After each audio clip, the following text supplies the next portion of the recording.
Hey guys, welcome back to SvenDesigns video. Today I'm going to show you the best render settings for Sony Vegas Pro 14. So I'm going to jump right in. As you can see here, I have the window. You get this window by clicking File and then you click New, and then you have this this new project screen. And I'm going to jump right in. This way here is the name of your template. You can give it your own name so that this has its own name. I just do custom, never really gave it a name. I can't really be bothered. Here you have the width and the height. This part is important. Be sure it's 920 by 1080.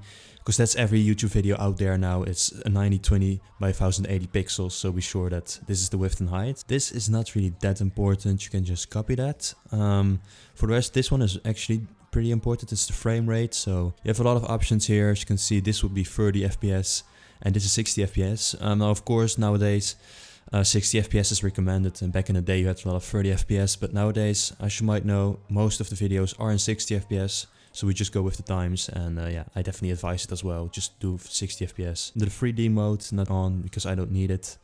Pixel format is 8. You can put it higher if you want. Full resolution rendering quality. I actually put it at best. I definitely advise you to put it as best as well.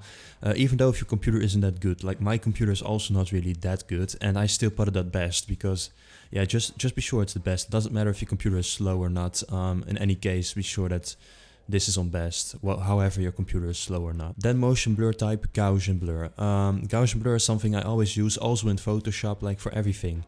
Gaussian is a blur that is really standard, basic, and it just gets the job done. And there are just a lot of other blurs that are different. They add shapes in the blur and everything, like here, like pyramid or box. You don't want that. You just want the image to get blurry, like a standard blur, and that will be Gaussian. So be sure that the blur motion is on Gaussian. Then this you can leave as this as well. I have smart resample. Then this here you can click adjust source media to better match project or render settings. And you can just, this is where it's actually pre-rendered, so this is the default where it goes. You can actually select this if it's the first time that you're actually doing these settings. Then you don't need to do this anymore. Because this is for me standard. Like I never have to change anything here because it's already saved like this for me. So the mode here, I actually advised you to be on stereo in most cases. Like always just be sure that's on stereo actually. It just works really good. It's really standard. Then this, the sample rate in hertz is also like 48 is also standard, but also really recommended. And you can put this as best, and yeah, this is so the folder. But yeah, for the rest, nothing really to add here. As you can see, you can just click OK here, and yeah, just start your project, you know, just throw in the videos, audio, whatever you want to go to add here.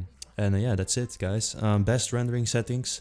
2020 updated. Hope you enjoyed it, of course. Hope it helped, of course. Just be free to copy all of these things and see how it looks for you. Also be sure that your OBS is also in good settings. If you want to know some more about OBS, I have another video on my channel, a couple of them. So if you also want to know how OBS records your screen at the best, you can check out my other OBS videos. But in any case, I hope it helped, of course. Please leave a like, would be really nice. Subscribe would also be really nice. And hope to see you guys in my next video. Goodbye.